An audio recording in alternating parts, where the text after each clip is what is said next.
Eu não sei se você concorda comigo, mas cada dia que passa eu tenho sentido e visto que as pessoas parece que estão ficando cada vez mais burras. E isso, inclusive, tem afetado as pessoas cristãs, o discípulo de Jesus, né, o crente. E isso tem criado consequências terríveis. E primeiro, esse processo de idiotização, né, das pessoas ficarem mais burras, ele já tem vindo de um tempo atrás, né, ele tem se intensificado cada dia que passa por diversos fatores que a gente vai conversar hoje, mas isso pode ser algo que esteja atrapalhando muita gente. E pode atrapalhar demais também no futuro próximo, porque isso tem criado camadas e várias outras consequências que as pessoas não conseguem enxergar hoje, mas que podem ser terríveis e horríveis. E um pouco delas já estão acontecendo. Então, esse processo de idiotização, como que ele começou? Na verdade, ele sempre existiu. Sempre existiram pessoas que não tinham, sei lá, uma capacidade intelectual muito grande, sei lá, que não fossem tão inteligentes. Porém, pelo que eu vejo, pelo que eu estudo, analiso e já vi outras pessoas falando, isso tem se intensificado cada vez mais com o advento das redes sociais. Então, elas chegando e as pessoas ficando presas em vídeos curtos. E quanto mais vídeos elas assistem, vídeos curtos, mais estimula o cérebro delas a se acostumar com aquele estímulo. Então, elas não conseguem prestar atenção, ter um foco. Elas começam a ficar presas nesse processo de recompensa rápida e não conseguem mais estudar ou ficar durante muito tempo lendo ou estudando ou até se aprofundando em um tópico.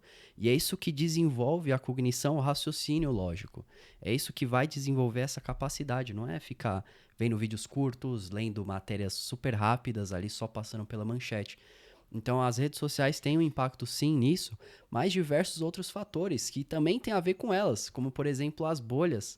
Então o que são bolhas? São lugares onde as pessoas que estão lá têm um mesmo pensamento, têm uma mesma ideologia ou uma ideia.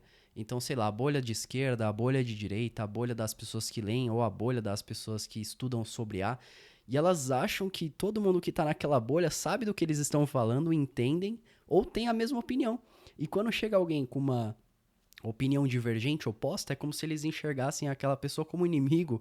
E aí se cria esse efeito dominó e muitas vezes esses sentimentos ruins por outra pessoa.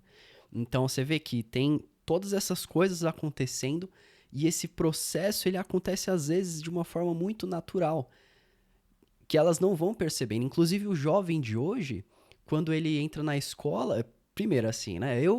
Na minha época, eu tive um celular depois do ensino médio, sei lá. Eu não sei como é que foi pra você, mas hoje em dia, sei lá, adolescentes de 14, 13 anos já têm um celular e eles já conseguem acessar esse tipo de conteúdo.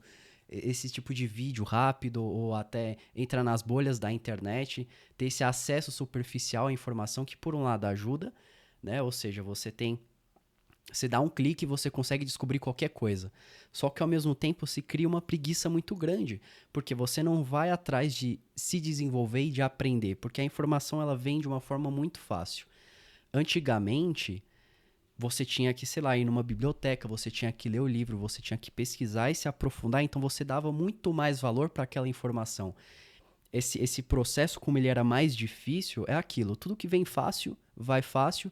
E tudo que vem de uma forma mais difícil, você costuma dar mais valor. Então, por essa disponibilidade absurda de informação, as pessoas meio que, os jovens, sei lá, os jovens adultos, os adultos não têm valorizado tanto o conhecimento. Tem se banalizado muito. E aí tem se criado essa mentalidade de idiota, de pessoas que não querem estudar, não querem se aprofundar.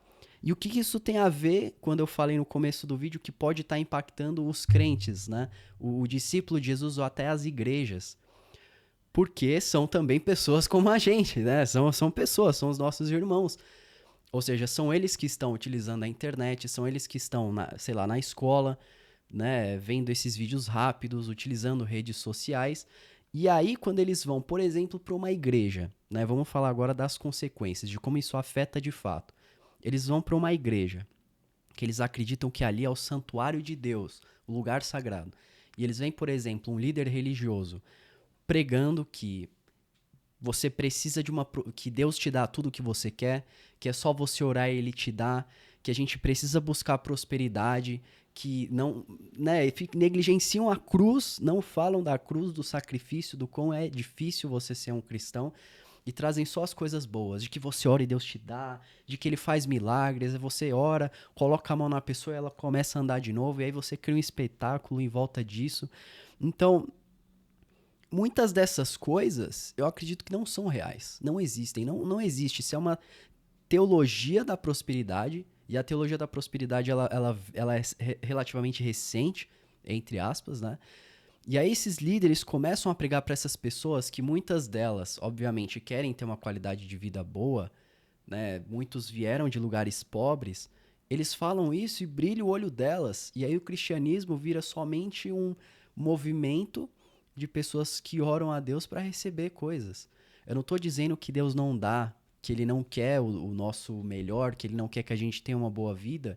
Sim, só que isso é utilizado de uma forma completamente deturpada. E essas mesmas pessoas que eu te falei, que não tiveram uma boa educação, porque isso influencia também, né? Eu trouxe mais esse tópico das redes sociais, dos vídeos, porque tem tido uma influência muito grande, mas a própria educação do Brasil, ela é extremamente falha. Para você ter uma ideia, a cada 10 pessoas, 3 são analfabetos funcionais, ou seja, elas até têm um conhecimento de gramática, de leitura, de matemática, mas elas não conseguem aplicar aquilo no dia a dia, não têm uma capacidade de raciocínio lógico. Então pensa, 3 a cada 10 é bastante gente. E são essas pessoas que estão indo na igreja, ouvindo toda essa bobalheira, essa palhaçada e replicando e achando que aquilo é bíblico, que aquilo é verdade. E aí são elas que vão ensinar os filhos a pensarem da mesma forma. E aí, conforme o tempo passa, esses movimentos vão se intensificando, ficando mais fortes. E aí, quando você menos espera, as pessoas nem sabem mais quem é Jesus. Então você vê o nível de gravidade disso. Por isso que é da nossa responsabilidade, da minha, da sua, de cada um de nós, prestarmos atenção nisso que está acontecendo, no que esses líderes religiosos dizem nessas pessoas e tentar ajudar de alguma forma, seja alertando, seja ensinando. Por exemplo, uma escritura que eu gosto bastante que fala sobre esse tópico, ela fica em Mateus 7, o versículo 15 até o 20. Cuidado com os falsos profetas. Eles vêm a vocês vestidos de pele de ovelhas, mas por dentro são lobos devoradores. Ou seja, trazendo agora essa visão mais terrível, né, assim, o que eles ganham com isso, né? Por que eles vão fazer isso? Esses lobos, para que eles vão entrar na igreja e prejudicar a vida das pessoas ou enganar elas? Porque eles ganham dinheiro. Isso é um fato, eles ganham dinheiro com isso, e muito dinheiro. É só você ver, eu não tô falando, não tô generalizando aqui, não necessariamente todos que têm dinheiro são assim, mas levanta um ponto de dúvida, até porque a Bíblia chama a gente a ser modesto, né? A viver uma vida modesta, sem ficar mostrando riquezas. Aí você pode me falar, mas olha Salomão, olha Davi, tiveram riquezas incríveis, sim, que foram dadas por Deus, mas eles foram ungidos pelo próprio Deus. Você não pode pegar um líder e ele se autodeclarar que foi ungido, sendo ele mesmo dizendo aquilo, não faz nenhum sentido. Esses líderes, essas pessoas foram eleitas pelo povo, foram eleitas por Deus, Deus deu a permissão, eles estão no relato bíblico. Esses profetas não estão no relato bíblico, por exemplo. Mas vamos voltar aqui para o ponto da escritura. O que eles ganham? Ganham dinheiro, porque as pessoas vão lá e tem esse apelo muito grande às ofertas também. Então, oferta, vende o seu carro, vende a sua casa, dá todo o seu dinheiro pra gente que ele vai te dar em troca. Deus vai te abençoar. Né? Acho que muito provavelmente veio na sua cabeça algumas pessoas, talvez algumas igrejas que você já viu eles fazendo isso. Então, assim, isso é terrível, isso não é o evangelho de verdade. De novo, eu não tô falando aqui que Deus, de certa forma, não abençoa a gente. Não, muitas vezes ele sim faz coisas incríveis que a gente às vezes não merece. Sei lá, dá um casamento, sim, ele abençoa com uma casa, com um bem, mas isso não pode ser a base da nossa vida. Não deve ser isso que a gente vai buscar ou ir atrás. Então, nós precisamos ficar atentos a cada segundo, a cada momento, se prevenindo. E como que a gente faz isso?